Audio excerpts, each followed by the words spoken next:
Okay, great. So take it away. Okay, thanks, Luann. I really appreciate the invitation to speak, and I really hope to be up there in person, but I just had to draw the line. I've been on the road for the last 6 weeks, so just too much travel. Today, I am going to tell you mostly about a perspective that is filtered through the lens of the rationale that we have for founding Seaworthy and some of our way of thinking about ocean carbon dioxide removal in that context. Do you still see my screen? The Zoom controls seem to be freaking out. Yeah, okay. Yes. Okay, so, okay, there we go. So here's really an overview of the key points that I'll make in this talk. So carbon removal is a requirement really to meet the climate mitigation targets laid out in the Paris Accord. Ocean-based CDR has the potential to scale to climate relevant quantities of removal, but functional carbon market or management of carbon removal activities requires what is termed as monitoring, reporting, and verification. And so we need effective ways to quantify what the results of the interventions are in the ocean. And MRV, which is the buzzword in this space for ocean CDR, is really quite challenging for a variety of reasons that I'll get into in detail in the talk. And what we're doing at Seaworthy is building systems for ocean MRV, but more broadly, our goal is to introduce kind of an inflection point in the academic and commercial communities to orient development of research infrastructure and modeling tools to support this potential solution to climate change. I'm just going to start very briefly with these two iconic images of climate change. The first is the accumulation of CO2 in the atmosphere. This is the problem, and then, or this is the forcing function, and then the response is the accumulation of heat in the upper ocean. We're all familiar with the emerging extreme weather and potentially devastating impacts that climate change has on humans and ecosystems. There's a remarkable property of the climate system in the sense that global mean temperature turns out to be approximately linearly related to the cumulative emissions since some reference point, in this case 1876. And this, I don't want to dwell on this, but just as sort of a tangent in the talk, it's just, and as a carbon cycle scientist myself, it's worth sort of contemplating why this should be the case. When we emit CO2 from human activities, that CO2 accumulates in the atmosphere, and that results in climate change. But there's sort of two key sensitivities in this space. The first is the carbon sensitivity. So not every mole of CO2 emitted remains in the atmosphere. Currently, only about half of the CO2 that it's emitted remains in the atmosphere. The other is absorbed in roughly equal proportion by the ocean and the terrestrial biosphere. And then there's the climate sensitivity, which is the degree to which the climate system warms per unit CO2 emitted. These two feedbacks are coupled themselves because when the climate change, it projects onto the mechanisms that are mediating the natural sinks for carbon in the Earth system. And so the system becomes even more complicated. And it's really kind of a remarkable fact that the transient climate response to cumulative emissions turns out to be this linear function, perhaps an open question about whether we really believe the Earth system models that are used to make these projections.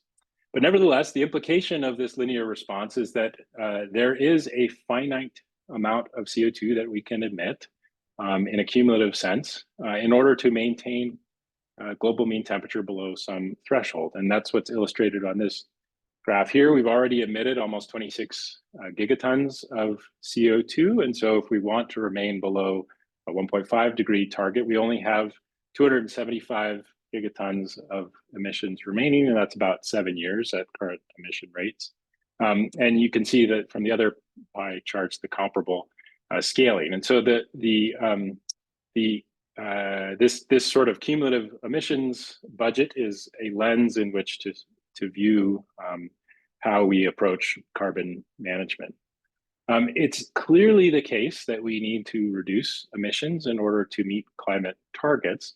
However, the nature of these cuts are extreme, and this graph illustrates the required emissions necessary to maintain with a 50% confidence a limit to global warming of 1.5 degrees C. And so what you can see is that this is a very steep and really unrealistic amount of emissions. Just for illustration purposes, these bars illustrate the amount of that emissions were reduced in the COVID crisis. And so by 2030, repeating the COVID crisis 6 times is actually insufficient to get us to the 2030 target. So the framework then is approaching a combination of emissions reductions and active carbon removal to yield something that's called the net zero framework. And this net zero framework there may be a requirement to not just hit climate targets, but actually to adjust the carbon removal so as to compensate for an overshoot. It's worth noting that the amount of carbon removal required to meet climate targets is quite large. And here's a study from 2018 that shows that by 2050, the projected amount of negative emissions technologies is roughly equivalent to what the present day ocean absorbs in terms of the sink for anthropogenic CO2, so about 10 petagrams of CO2. By the end of the century, the projection is a requirement for basically tripling the ocean sink. And the requirement to deploy this technology to meet those types of targets fast is alarming. This, from the same study, shows that there's a requirement for roughly a 6% annual growth rate in the deployment of negative emissions technologies that leads to consistency with the 2-degree warming target. So we're interested in the ocean for carbon dioxide removal because, well, it's already absorbing roughly a quarter of humanity's annual emissions, and it is a massive contact area. It comprises 72% of the planet's surface area, and indeed stores. It's the largest carbon reservoir in the system, storing 38,000 petagrams of C.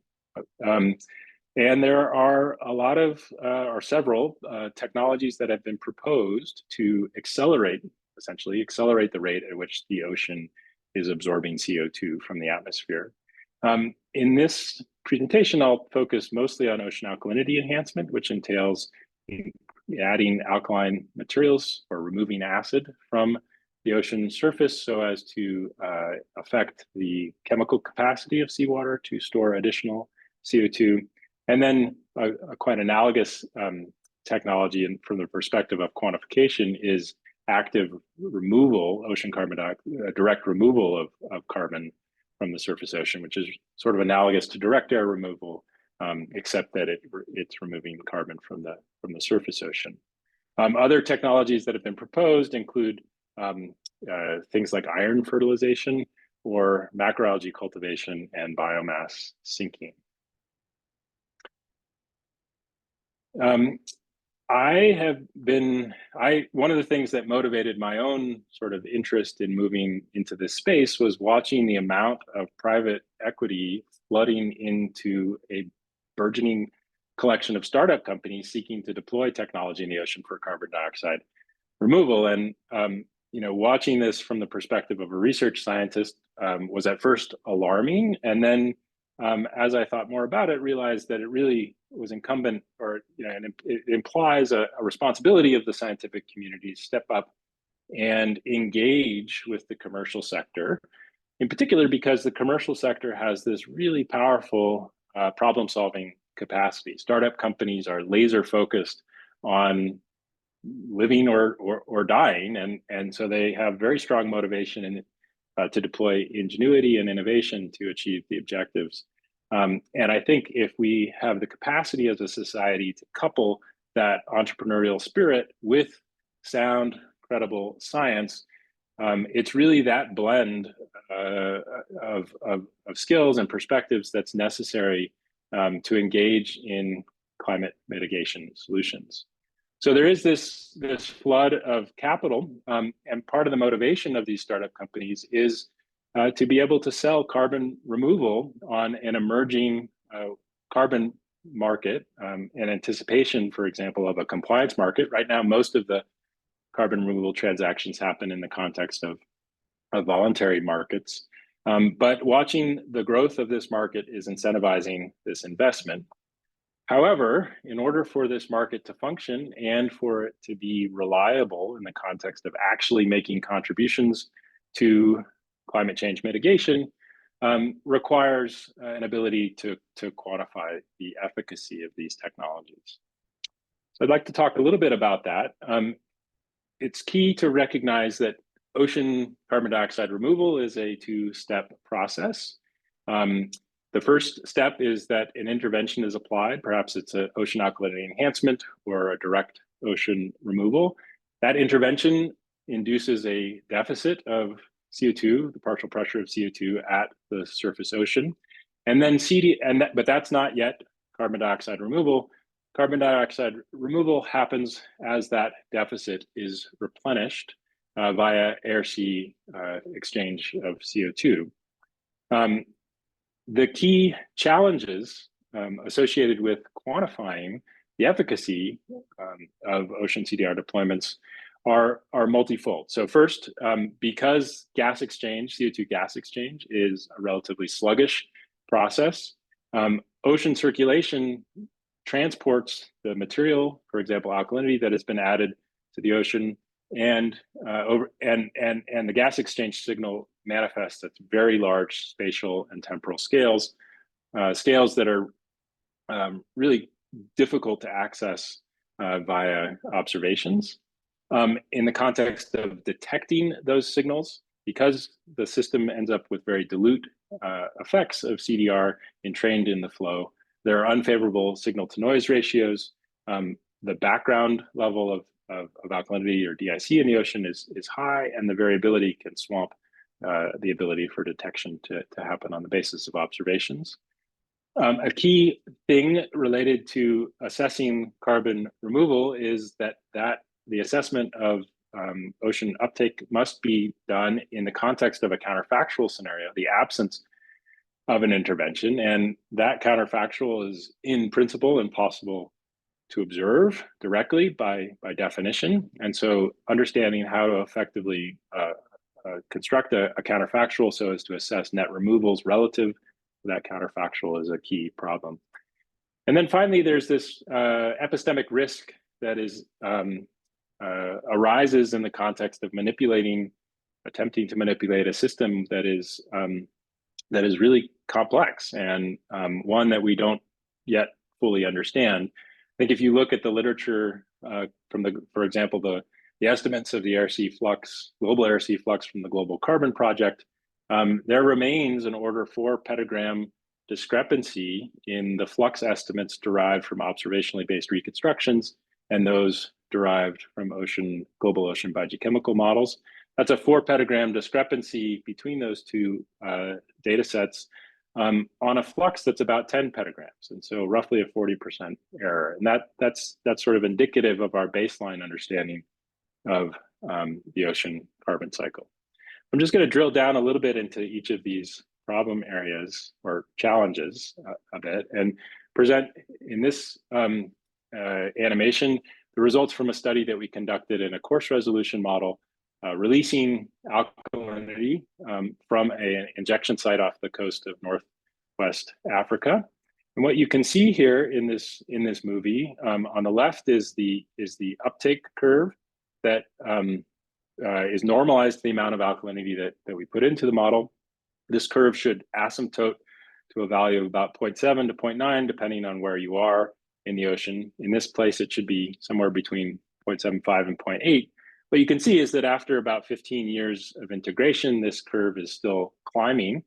implying that the system has not yet fully re-equilibrated, and that the efficiency of the process is operating at less than 100% theoretical efficiency. On the right, we see the PCO2 anomaly derived from this intervention. And first of all, it's easy to see that it's distributed ubiquitously over the North Atlantic Ocean at a very low background concentration, such that this minuscule variation in the surface ocean PCO2, which is driving the carbon removal, is going to be virtually impossible to detect with observations for this particular intervention. Moving on to this idea that a counterfactual is required. Here I'm showing an animation from an integration that we conducted at NCAR. This is a global 1/10 of degree model invoking from the community system model, invoking the MARBLE biogeochemistry code. And this animation shows the air-sea flux of CO2. The point here is that this is a very dynamic field. You see large-scale patterns in the air-sea flux that are associated with the global deep and shallow overturning circulations. You see the imprint of mesoscale eddies. You see strong seasonality associated with warming and biological activity at high latitudes. And then superimposed upon that, you see the imprint of atmospheric storms, synoptic systems passing over the ocean that are sort of lighting up the patterns in the ocean as the flux, the rate of CO2 gas exchange is dependent on the square of the wind speed. One of the key things to note here is that there are regions in the ocean that are typically outgassing. The equatorial Pacific is one, and CDR in that space will manifest not as a gross flux into the ocean, but actually as a reduction. The net, it would be a net flux into the ocean, but it'll manifest as a reduction in the outgassing. And so this counterfactual scenario is really critical to be able to understand what the impact of interventions are on carbon removal. And finally, to say a few words about epistemic risk. The system of interest here spans 15 orders of magnitude and scale. We care about the genetic capacity of organisms in the ocean to adapt to new conditions. We care about algal physiology and ecosystem dynamics that predicate the strength of the biological pump and imprint the patterns evident in the air-sea flux field. Those organisms are the basis of the ocean food webs. We move up through geophysical turbulent scales from the submesoscale, mediating energetic exchanges of material across the base of the mixed layer, the basin scale circulations that distribute material and are key to understanding the patterns that will be evident in CDR signals and gas exchange. And finally, up to the global scale overturning circulation that will mediate carbon storage on very long time scales. So that brings me to introducing Seaworthy. Seaworthy is a nonprofit research organization. Our mission is to build scientifically supported software to quantify the efficacy of ocean-based carbon dioxide removal and support monitoring, reporting, and verification. We are scoped as a nonprofit research organization with a finite lifetime. Sorry, the slides seem to be independently advancing of their own accord. So I'm just going to keep flipping back to the one that I want to show.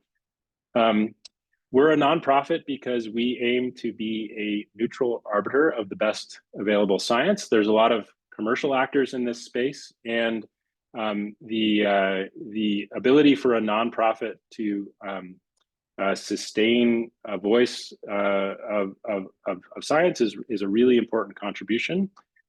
We embrace open science, in particular because transparency and the tenets of peer review and reproducibility are critical for enabling confidence in the science underpinning ocean carbon dioxide quantification methodology. We're scientifically driven in the sense that we recognize fundamentally that the science remains somewhat unresolved and that there is a requirement to build tools that can evolve with the best available science. In that space, we recognize the requirement for diverse communities to engage in the methodology that is underpinning carbon dioxide removal technology. And then in particular, communities of practice grow around low friction tools, and those tools themselves provide a mechanism of codifying consensus around standards that invoke scientifically credible approaches. And finally, as I mentioned near the top of the talk, we seek to be commercially relevant explicitly because we recognize the innovative capacity of the commercial sector to solve problems fast. And our goal really is to empower these early startup companies with credible science that enables them to build a business model around carbon removal. I'm really proud of the technical staff that we've managed to hire. We have 12 people on staff now, all of whom, or many of whom have left academic research careers to join Seaworthy, in part because of the tantalizing possibility of contributing to climate solutions and the empowerment that mission implies. We're doing a couple core things. We're coupling regional oceanographic transport models with biogeochemical models. The distinction between these two modeling frameworks is an important one. I am getting frustrated with I don't know how to stop it from advancing. Let's see. I'm just going to live with it because I think it's only one or two more slides. General circulation models are built on fundamental governing equations. We obviously can't solve those equations analytically, but we can discretize them and solve them numerically. A key requirement in that space is running models at sufficient resolution so as to develop credible representations of the flow. Coupled to those models are ocean biogeochemical codes that represent carbon chemistry and the lower trophic levels of marine ecosystems. These models are distinct in that we do not have fundamental governing equations for these systems, but we build models on the basis of theory and empiricism. We have 4 areas of activity at Seaworthy. The first is this core model development enterprise, where we're seeking to really lower the technical barriers to deploying models in the context of ocean carbon dioxide removal quantification applications. We're engaged in a set of field trials that I'll talk more about in the rest of the talk. And we're using models to support the design and interpretation of the field trials that we're engaged in. We're conducting sort of use-inspired but somewhat open-ended research in that we're thinking about how to effectively deploy models in the context of quantification applications and make the best use of available observations in that space and design methodologies for carbon dioxide removal quantification. We have our eye on the disruptive change in the computing sector and are conducting research in applications of artificial intelligence and machine learning explicitly to reduce the computational burden of integrating high-resolution ocean models for the purposes of simulating the ocean carbon cycle. And a lot of this work is ending up or will end up in scientific publications. Then finally, we recognize a requirement in order to effectively engage with the private sector to engage in a set of activities related to shaping the market for carbon dioxide removal explicitly so as to carve out a space for, in one sense, the tools that we're building, but also the high quality or a space for standards upon which the market will operate to be based on high quality science. And so in that space, we're talking to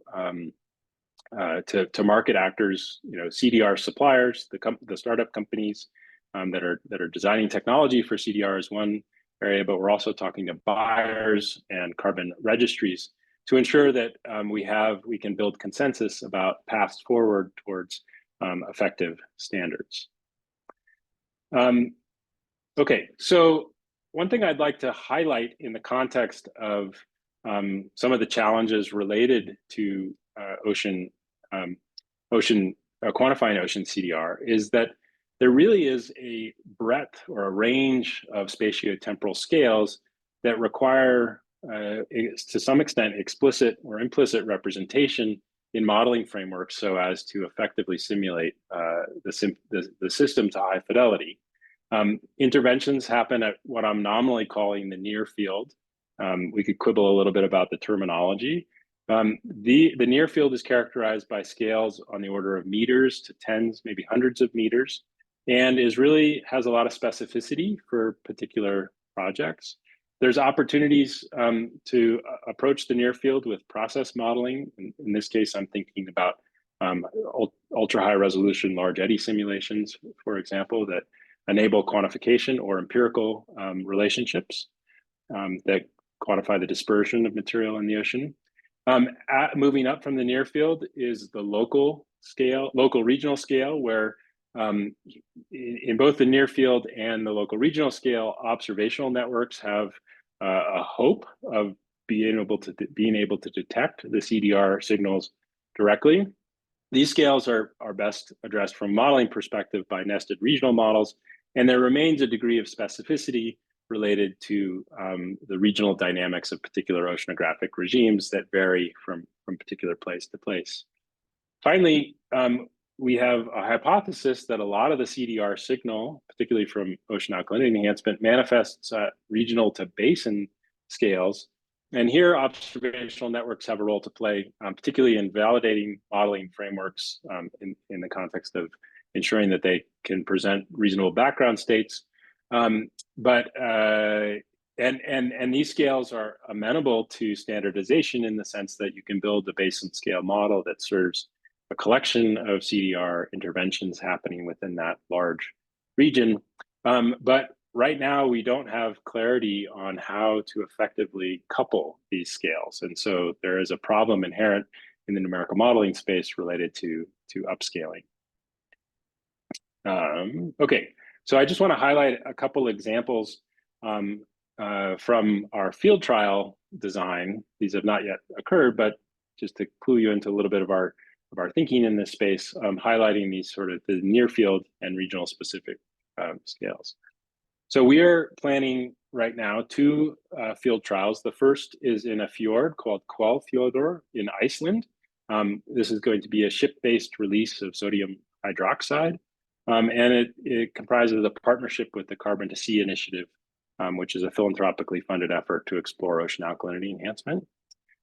Then we have funding from the NOAA National Oceanographic Partnership Program to conduct a field trial in San Francisco Bay, where we're planning to release sodium hydroxide from this East Bay Mud wastewater treatment plant pictured in the foreground here.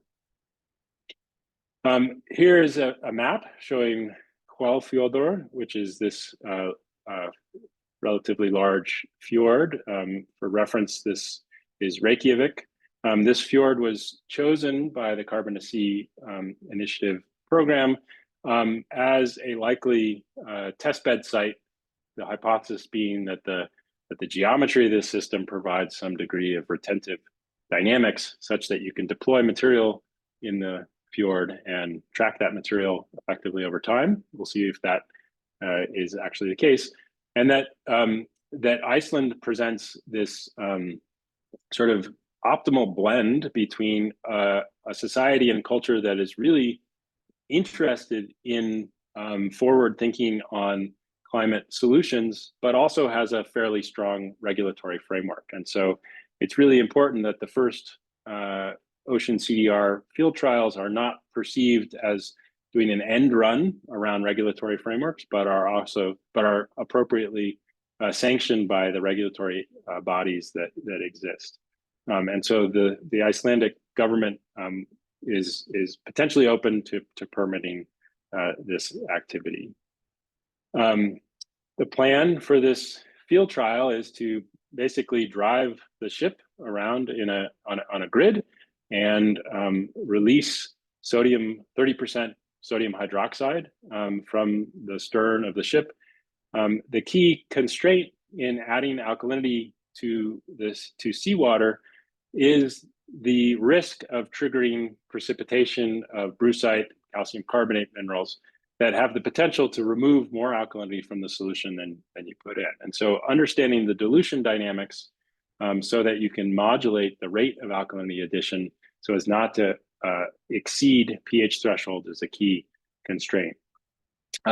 This is an example of our treatment of the near field dynamics in this system. We're using a collection, this is just illustrative, we're using a collection of empirical models that have been developed to represent the dilution of material entrained in the ocean off the back of the ship. They represent the spreading or dilution rate as a function of the geometry of the ship and the speed of the ship. And running a model like that gives you curves like those illustrated on the right, where you can, for a given sodium hydroxide concentration, really dial in the pH target in the receiving water at some time threshold according to the dilution rate predicted by the model. So one of the first things we're going to do this summer is a dual tracer release experiment, releasing helium-3 and sulfur hexafluoride in the fjord. This is a study led by my co-founder, David Ho. That experiment will give us information about the wind speed dependence of gas exchange, a relationship that we expect to have some degree of departure from those used in the open ocean. And we'll have a metric of the dispersion that we can compare to the numerical model we're running. And then the next step is to conduct a dye tracer release experiment. We're going to use rhodamine. This picture shows a fluorescein dye release, where we could actually dial in the parameters of this ship wake dilution model to be specific to the ship that we're planning to release sodium hydroxide from. Here's an animation of a 33-meter resolution ROMS simulation showing the temporal evolution of a patch of alkalinity released into this fjord system, targeting approximately the location that we're thinking makes sense to target. And what this simulation shows is that, well, first of all, the system is strongly tidally dominated. The material is shuttled back and forth. This is the alkalinity field by the tidal mixing. But actually, we are still sort of thinking through how long we can expect material to remain at the surface and be detectable from ship-based observations. Okay, moving on to a very different system. This is the field trial that we're planning in San Francisco Bay. In the foreground here is the East Bay Municipal Utility District wastewater treatment plant. This system discharges about 50 million gallons of treated wastewater each day to San Francisco Bay. And the outfall pipe runs along the trajectory of the Bay Bridge. You can tell this is an old picture because this configuration of the Bay Bridge no longer exists. It's been replaced by the roadways pictured to the right. The discharge pipe discharges wastewater at about 14 meters depth south of Treasure Island here.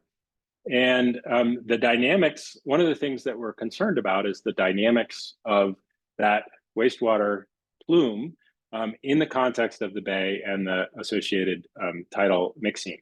One of the ways that we're thinking about addressing this, to understand how basically to simulate the effect or the position, the release of that alkaline material to the bay is to leverage very high resolution idealized modeling. And here's an example from a study by a student at UCLA, Mina Ho, where they configured a non-hydrostatic version of ROMS in a channel and released a buoyant plume at the base of that channel, varying the background flow. And what you can do is sort of arrive at a non-dimensional representation of that space, the Froude number, which represents the shear, the ratio of the shear to sort of gravitational buoyancy forces. And what you can see is that on the basis of a particular Froude number regime, the vertical position of this buoyant plume varies substantially. So if the background flow is quite energetic, the plume is basically trapped at the bottom versus a more stagnant situation. It ends up sort of at its neutral buoyancy level. So this is the type of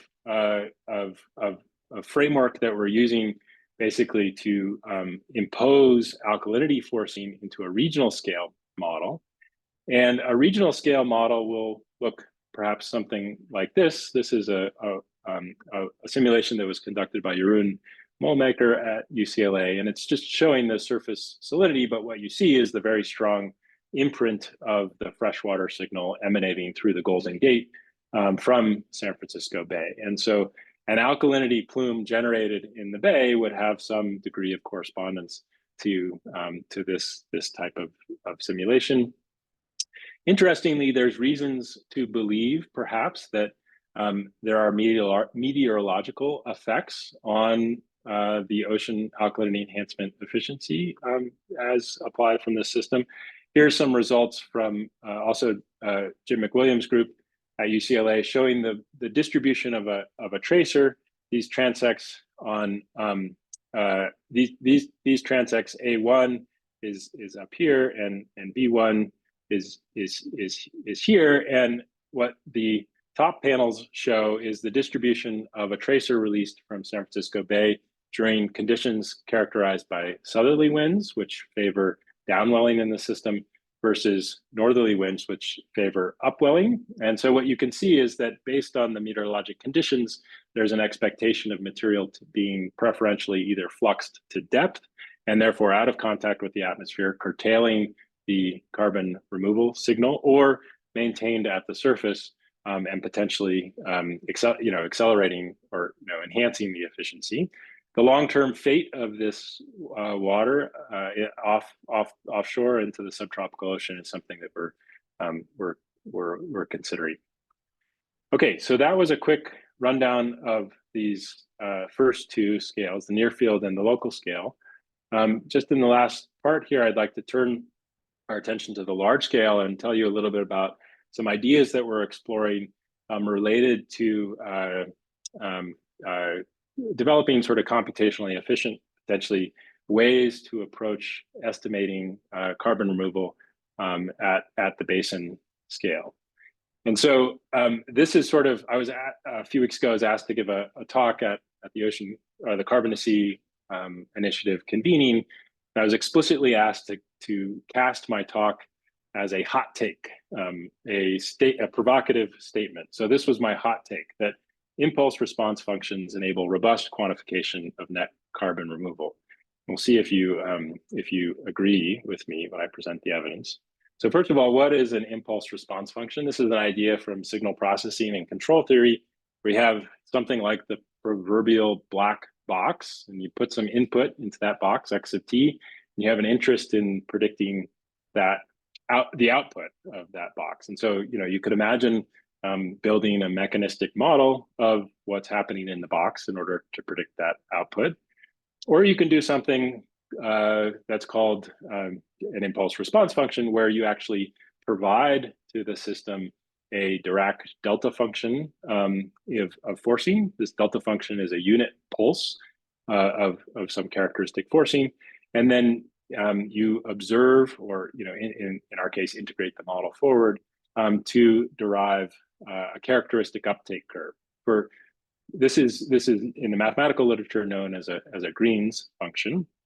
So then what you can do with this Green's function is basically replace the fully prognostic system with a convolution integral, where you convolve the input to the system with this integration kernel, the characteristic response curve, the impulse response function curve, to predict the output. And this works for systems that are linear and homogeneous in time.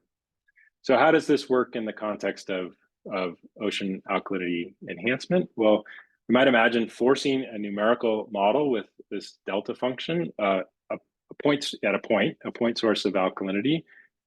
Meaningfully, it's impossible actually to force a model with a finite pulse. And so thinking about the duration of the pulse that you apply to a model has some interesting implications. For example, you might want to integrate over a tidal cycle or perhaps over a seasonal cycle.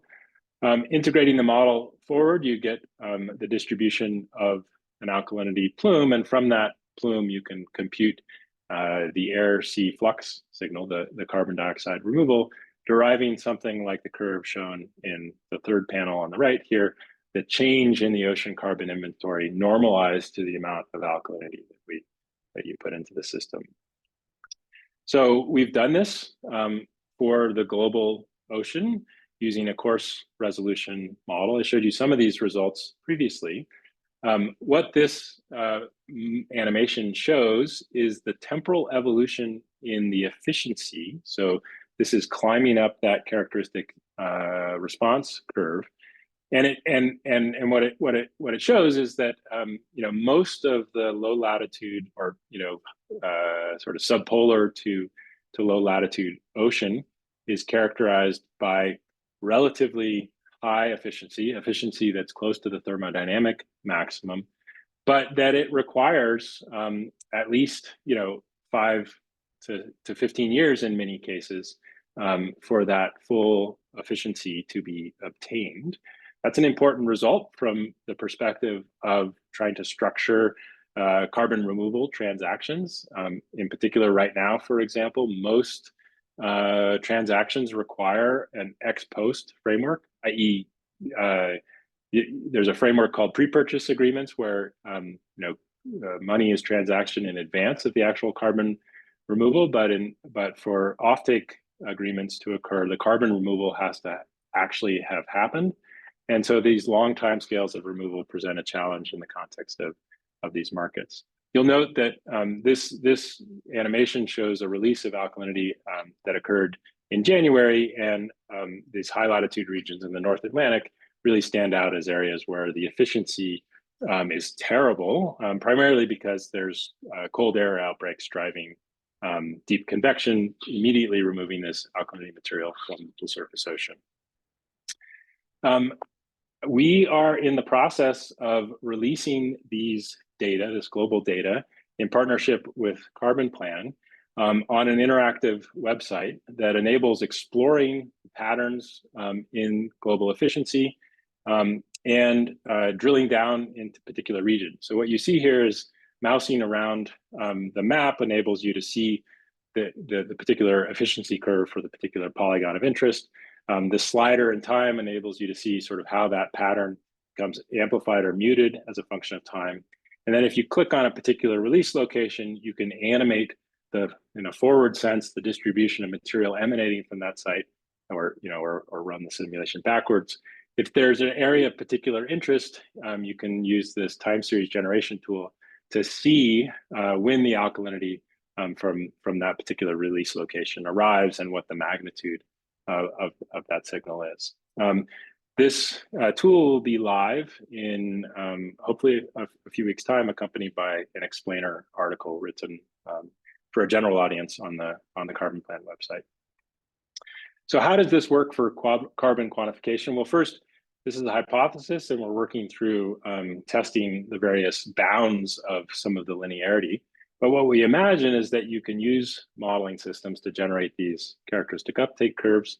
You might want to encompass the role of interannual variability, and so an ensemble framework, for example, would be important. And we know that interannual climate variability, among other factors, is an important control on efficiency. So with those curves, then you could take a particular alkalinity input from let's say an operational ocean alkalinity enhancement process. For a given accounting period, then that kernel represents the amount of carbon uptake associated with that particular accounting period, inclusive of its manifestation over time. And so the convolution integral is really just superimposing these characteristic uptake curves on top of each other for each successive period. This is work by Elizabeth Yankowski, who's doing a postdoc with us here at Seaworthy before she moves to a faculty position at Yale. What she's done is taken these same global integrations and conducted actually 1 and 5 year continuous release experiments and demonstrated that this convolution integral approach can robustly estimate the amount of carbon removal that you would explicitly calculate with the model implying that the system is actually sufficiently linear for reasonable magnitude perturbations. Okay, so that sort of concludes the technical part of the talk, and right now I just want to talk a little bit about some of how we're thinking about situating Seaworthy as an organization in the emerging landscape of carbon removal and perhaps climate solutions more generally, thinking about ocean CDR as a particular use case in that space. So the first thing that's really important to recognize is that this effort, the effort being the mobilization of vast resources, human capital, energy, materials, to address, to deploy CDR as a solution to climate change mitigation.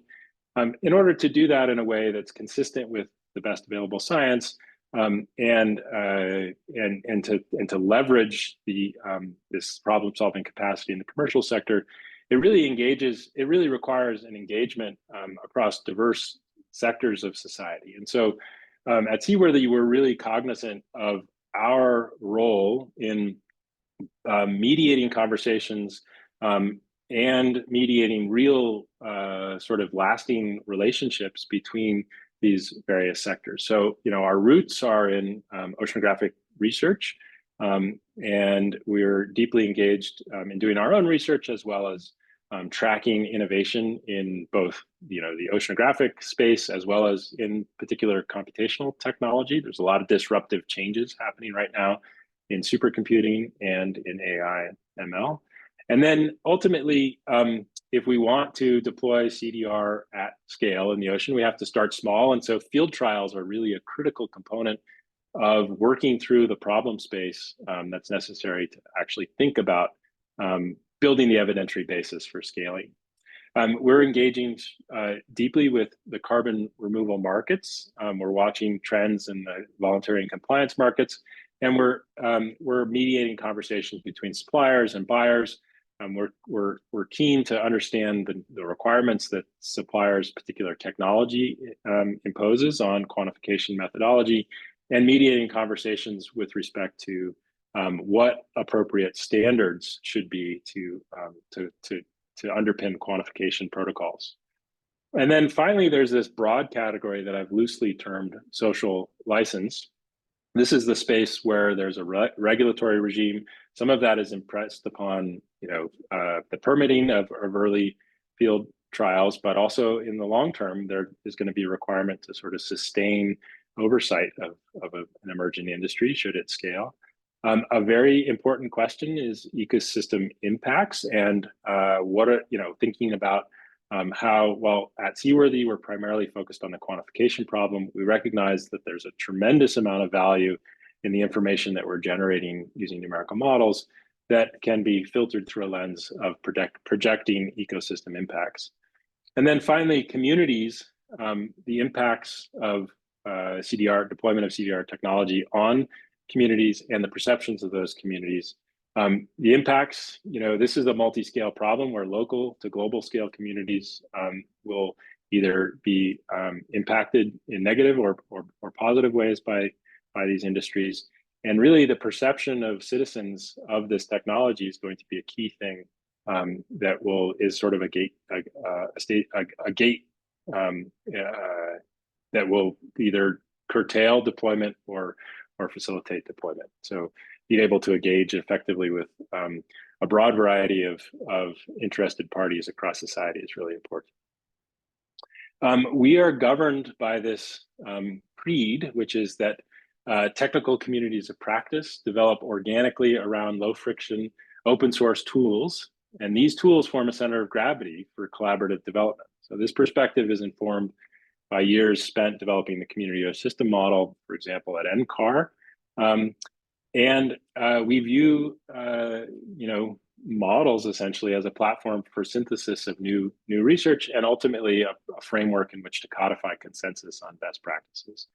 And so we're building this system called CSTAR, which is comprised of a variety of components that, wrap core oceanographic modeling technology in the context of workflow orchestration and data management systems that enable reproducible workflows that will underpin quantification calculations and provide an audible provenance chain that is really critical transparency to clear a really critical transparency barrier so that people can have faith in the carbon market. So with that, I'd like to acknowledge a long list of collaborators, my colleagues here at Seaworthy, our colleagues at Jim McWilliams Group at UCLA.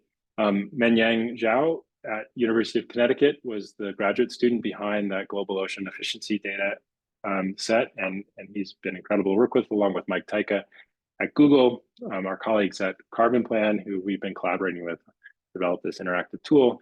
And then the folks at Carbon to Sea and ROST, the Icelandic research station in the context of the alkalinity field trial.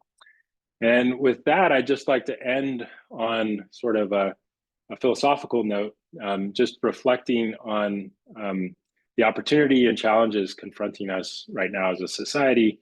I think engaging in ocean CDR is one of the more exciting things, or maybe the most exciting thing I've done in my career. I have deep skepticism about the technologies, their capacity to scale effectively, and yet I'm inspired by the opportunity to really bring to bear cutting edge science and build kind of new integration across society around managing our impact at the global scale and at the local scale. So with that, I'll stop and take any questions.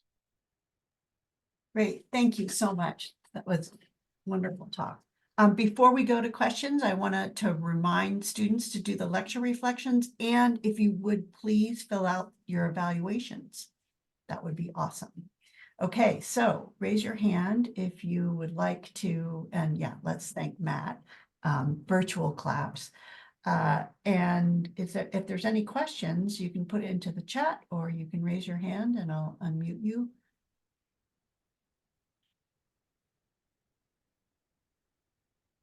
No questions?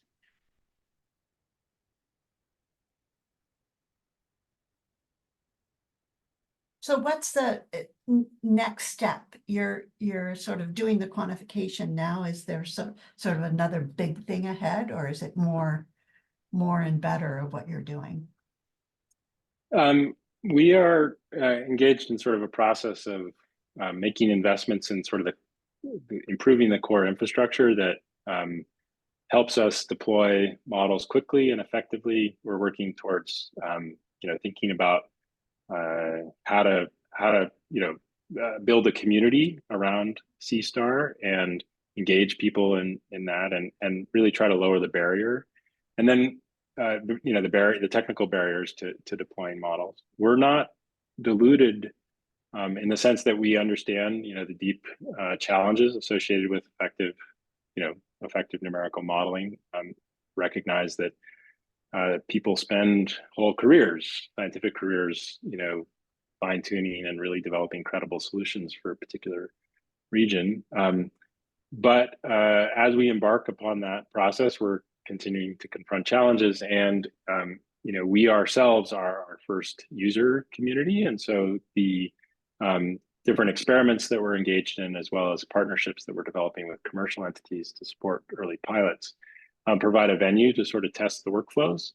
And then in the context of our more open-ended research initiatives, we're hoping to explore innovative technology to help reduce the computational cost or accelerate the process for quantification. I should note that we've strategically chosen a focus on ocean alkalinity enhancement and direct ocean removal because these technologies are predominantly abiotic, and we can sort of see a line of sight to effective quantification methodology. I think other technologies like ocean iron fertilization or macroalgae cultivation just present so many more opportunities for things to go dramatically wrong, in the sense that our understanding of those systems is far less complete. So we have a question from Katie. What types of study designs are you contemplating to try and replicate the impossible counterfactual? The use of numerical models provides a capacity to quantify the counterfactual in the context of the model. It's imperfect, and but to the extent that we can build a model, demonstrate that that model provides a reasonable, credible representation of the dynamics that have been observed in a particular system, then we can run the model with and without the CDR forcing, and use the difference between those two simulations as the net carbon removal. Lauren, do you want to, that's a long question. Can I unmute you and have you go ahead and ask it? Yeah, sure. So this comes from your points about, the advantages of working with industry and how that, enables a lot of like, sort of like single-minded like work toward innovating for these goals. But that a lot of the time also brings up a lot of ethical concerns. And you mentioned, community perceptions and things as sort of a gateway, but how are you incorporating those, especially when you're, working with for-profit companies, like as a guide rather than an obstacle? Mm-hmm. Yeah, that's a great question. So, I mean, first of all, we're collaborating with companies that share a strong ethic around responsible engagement with the science and with local communities. And so, a first criteria is to really understand the culture of a particular company, and make sure that they present as good partners in that space.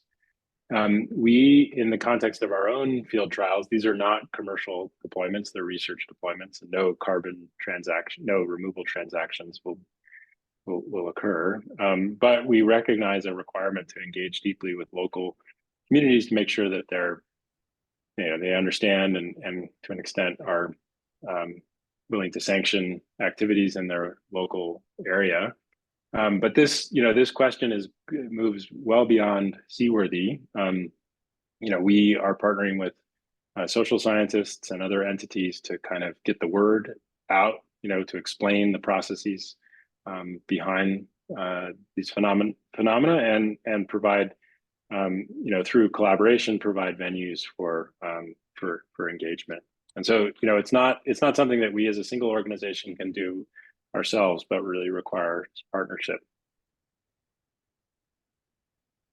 Any other questions? Okay, let's thank our speaker again, and don't forget to do lecture reflection and evaluations. And thank you all I'll thank Matt for a great talk, and if all the other speakers were here, I'd thank them as well. It's been a wonderful seminar series so far. Thank you. Lots of thank yous in chat. Thanks, Luann. Yeah, thank you.